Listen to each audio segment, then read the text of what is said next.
once in a while you come across a product that you just don't know how you lived without. I present the Food Mill. Hi, I'm Brian. I'm Derica, and we're talking about a food mill. Seems strange, right? But it's not. If you think about it, we all grew up seeing these things, right? Probably all metal.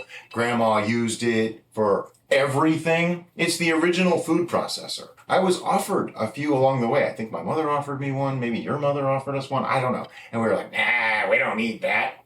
Well, some things have happened since then. And there's been several things that we wanted to make, like anything with mulberries. There's those little seeds and it's just a pain. Tomato sauce. You could put it in a blender, but now you got skins and, And then I did some research. And what did I find out? That the food mill is the answer to all of our problems on a multitude of things. But possibly the number one use for it was this. I had a potato masher, and that was the one that I liked better than the original one that I hated. Well, he has the potato masher, and he has the potato ricer. Oh yeah, the ricer. And this was, what he's speaking about is Ricer 2.0. Ricer 2.0 was better than Ricer 1.0. Ricer 1.0 got literally thrown across the room into the garbage can after use. It's true. Ricer 2.0 got bent the first time I used it. And I found out why. It's a fundamental flaw in the way they are designed. You have to apply too much pressure to get the product out, and it doesn't actually work. Plus, it's sort of a unitasker. I hate to say that, but it sort of is. Yes, we are huge nerd geek out fans of Alton Brown and his theories on cooking. And we have a small house and a tiny kitchen. Rule number 1, unitaskers, bad. Now, I was breaking my unitasker rule for the potato ricer because somebody over here is a potato fiend.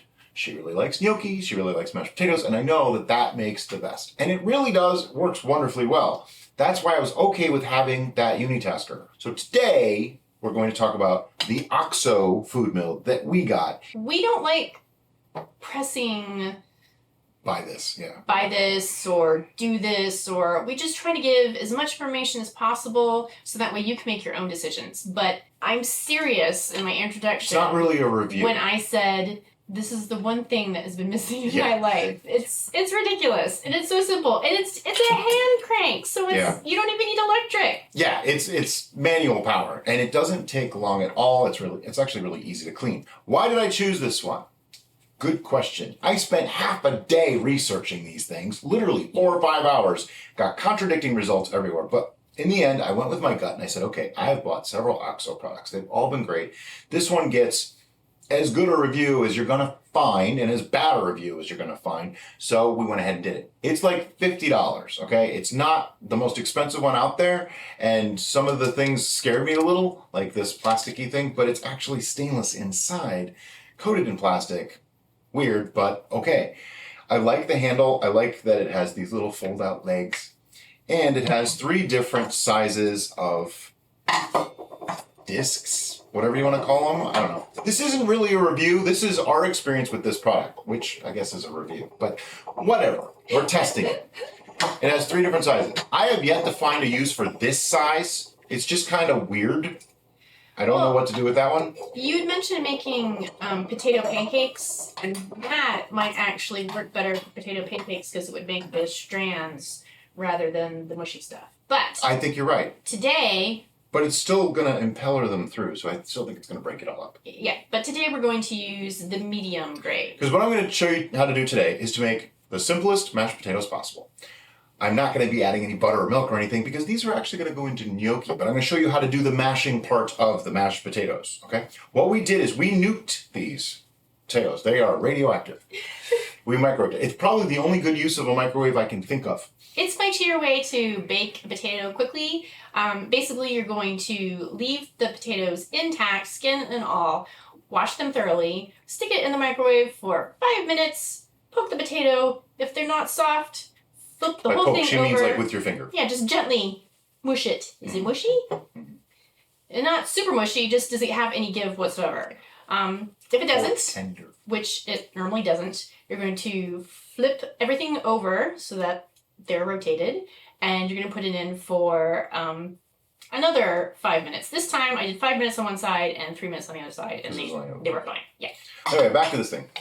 The legs, they're wonderful. They extend so that you can put it over a bowl. Notice it can be a larger bowl, it can be a smaller bowl. That's important because some of the other ones don't have these and you gotta hold it, or ain't happening. So you extend the legs, stick it on there. Now, do not do what I did, and I didn't read, and I just dropped this thing in like this, and it didn't work right, because it says right here, this side up. Common sense would say you put it down, because this is the smooth side, and you'd think like, yeah, but no. If you actually thought about it, you'd realize that yeah. So you'll see there's 3 indentions on the outer perimeter. Right. And there's 3 indentions. Yeah, they just match up like this. And you drop it in. Simple so far, right? Then you have these little ridge lip things. The catches. On the inside. And they coordinate with the notches into the crossbar. Basically, this goes in the hole in the middle. Now you got this thing floating around.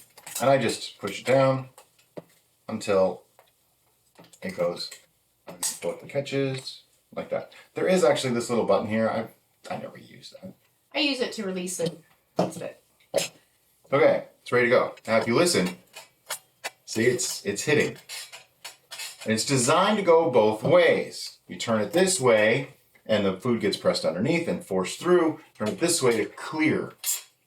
That will change your life right there. I'm telling you. Now, one of the reasons why this works so much better than the ricer is because the ricer, you had to literally squeeze it and create this vise to push it through. And the skin's got in the way, and then if there was any resistance, then you're gonna bend it and break it and be sad. This, now that we put together, you probably can't see it as well. It has a spring. Oh yeah. So that auto tensioning. Yeah. So you cannot apply too much tension to this, is the key. You can't break the machine by using it. And that was my biggest problem with the potato ricer, is I broke the machine by using it. That just shouldn't be. But anyway, let me show you how easy this is. 1 potato, 2 potato. Notice. I didn't do anything. No crap. And immediately, they start breaking up. And immediately, we got stuff coming out. Oops. And all over the table. Because it's me doing it.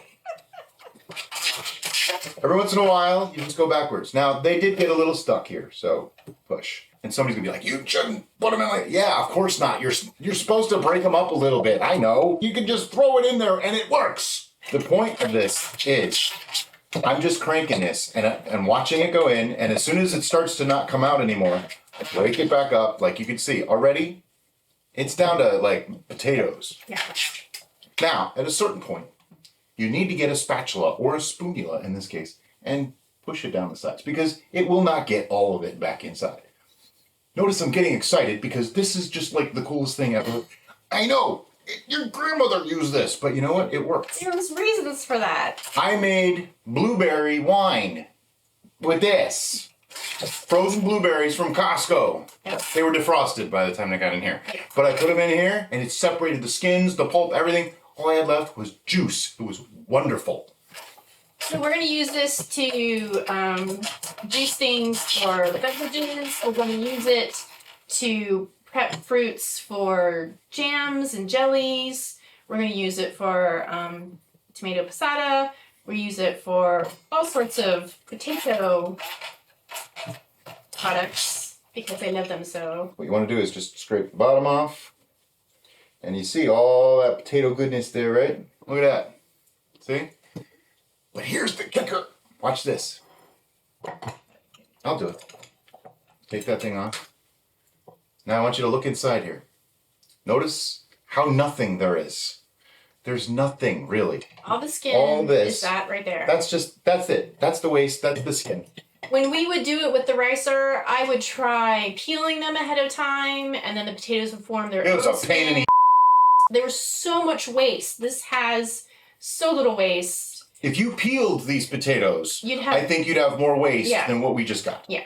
I know it sounds stupid, and I know this sounds really weird, and we did this video on purpose because it's not very often that a product is surprising to us. Yeah. Usually it's, all right, well, it does pretty much what it's supposed to. Yeah. It worked, or it didn't work that well, or whatever, But this, from minute 1, every time I use it, expletives come out of my mouth in a good way. Like, not the other way. I don't, not that way. That was the ricer. Yeah, that was the ricer. If you have experience using a food mill, leave that in the comments below.